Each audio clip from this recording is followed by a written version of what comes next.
bad girl, but it wasn't me. But it was Brandy. She didn't listen. She didn't listen.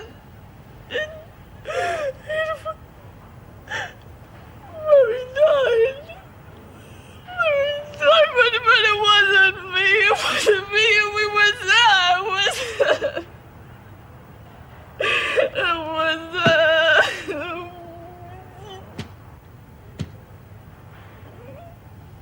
That's right, you snivelling little bitch. Go, blame it all on me. Brandy. She wanted to play with Mummy just as much as I did. And she never had the guts. Always crawling to Daddy. Oh, God. Ah, Mummy loved me more than her. I could make her laugh. No, you killed her! You killed her! They told you she would die if you didn't stop it, yet you're screaming and you're yelling and you didn't stop. You didn't care. You didn't care. You shut up! You just shut up, you hear me? You're nothing. You hear me? You are nothing! God, I only keep you around for laughs. Laura? Is that right, Laura? Are you going to go on letting Brandy use you like this?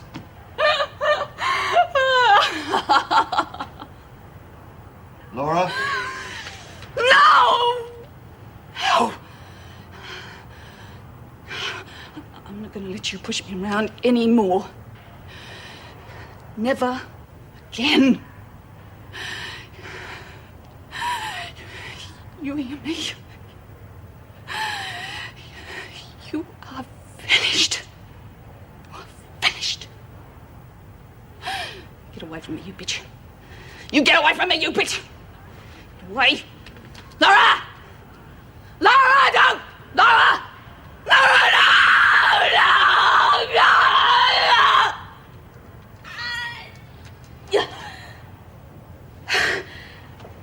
Laura? Brandy? Laura?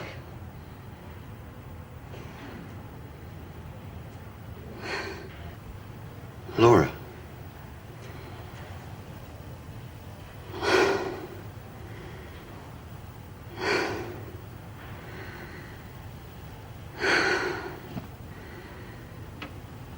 Brandy's gone.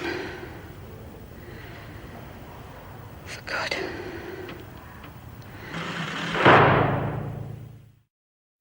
Well, of course, it's only an educated guess at the moment, but it seems that she was riddled with guilt because she felt that the frivolous side of her nature was responsible for the death of her mother, and the personality split into different elements to try and compensate. Sounds incredible.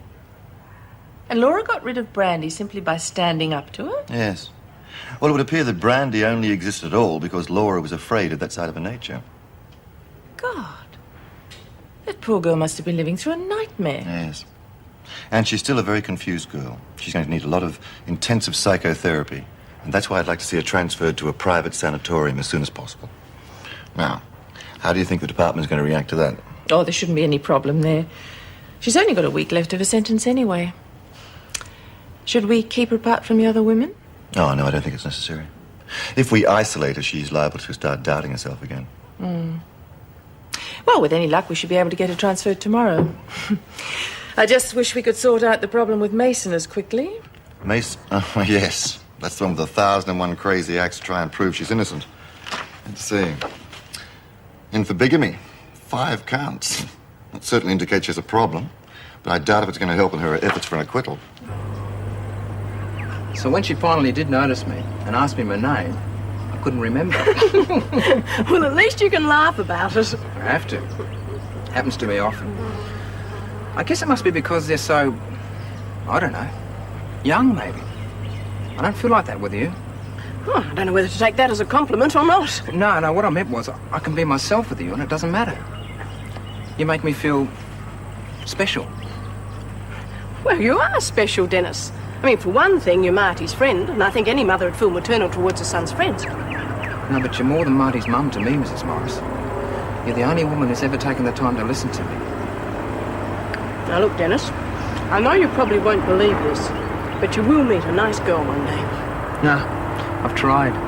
Never works. But it will. Trust me. Yeah, guess you're right. I just wanted to thank you. It's all right. Oh, come on. We better get moving. Got lots to do before I go back to work. Still friends? Yes, Dennis. Still friends. Yes, I see. Thanks anyway, Sally. Oh, Joan, have you seen Mr. Douglas anywhere this afternoon? No, I've just come from reception. There was no sign of him there. That's odd. His secretary said he'd left his office some time ago to come and see me. Oh, look, I've got Carter's file here. Dr. Weissman's had a word with her father and he's coming for an interview this afternoon. Hello? Can I help you? Yes, it's Anne Reynolds from Wentworth Detention Centre here. Is Mr. Douglas at home? No, I'm sorry. This is the cleaner. He was here when I arrived, doing his packing. Then he said something about going to the airport. Oh, well, thank you very much for your help. Goodbye. Is something wrong, Governor? I don't know. I may be jumping to conclusions. Oh, hello? Inspector Fields, please. Come in. Thank you, Mrs. O'Shea. Where am I? You're not the king. No, and you're not Joan of Arc either, Pixie. I'm Dr. Weissman. Mrs. Reynolds tells me you're having a little trouble adjusting. That's not me. I've adjusted. Do you know you have the most amazing eyes? They twinkle. Just like Phillips, my second husband. Oh, such a lovely man. You look a lot like him. Well, why don't you sit down and relax and we'll talk about it? Mm-hmm. Let's talk about your marriages. Did you always want to get married? Of course, every girl does. Except perhaps for those career women. And I've always think that they're a little bit strange, don't you? It's what you think is important, Pixie. Go on. Well, Mother always used to say that nice girls don't work. Or at least she didn't. She was 17 when she married Daddy, although she didn't have me until she was almost 40. A little gift from God, Daddy used to call me. Oh, I remember I used to stand at the back of the church and watch Daddy perform the wedding ceremonies and think how lovely the ladies looked. And Daddy was always so proud that they'd chosen him to marry them. Oh, goodness, listen to me. I'm prattling on, aren't I? No, not at all. You just say whatever comes into your mind. You sure? Well, so many things come into my mind, it's hard to keep track of them. I'm sure. Go on. Well, where was I? Oh, yes, the wedding ceremonies. Fantastic. Thank you again. I'll try and think of some way of repaying you. I might even give you a freebie. Listen, don't knock it. You mightn't get a second chance. Okay. You just stay with him until then. Bye-bye. Trudy! Get your butt in here. I think we have struck pay dirt. Is it about Sharon? Next best thing, Matt's been nosing around on this story, and he's come up with a guy who used to belong to this alternative life force setup. Used to? Yeah, that's right. Now he wouldn't touch him with a 10-foot pole. And has he got some stories to tell? That's fantastic news. Well, I mean, where is he? Can we talk to him or...? Matt's going to bring him round here tonight. Oh, I hope you don't mind, do you? Of course I don't mind. We're in this together, aren't we? I mean, if there's going to be any action, I want a part of it. Do you know what you are, Bryant? A sticky beak. Oh, come on.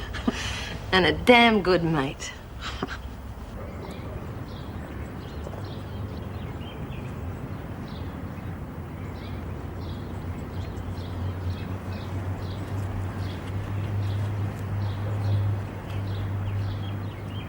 Laura? You all right? Daddy, they told me Daddy, that wasn't me. I could never attack you like that. I know, love. I understand. Well, I'm trying to. It's not easy. What Dr. Weissman tells me, it's going to take me some time to understand it all. As long as you don't hate me. Hate you? How could I? That person wasn't you. Anyway, the doctor tells me you've overcome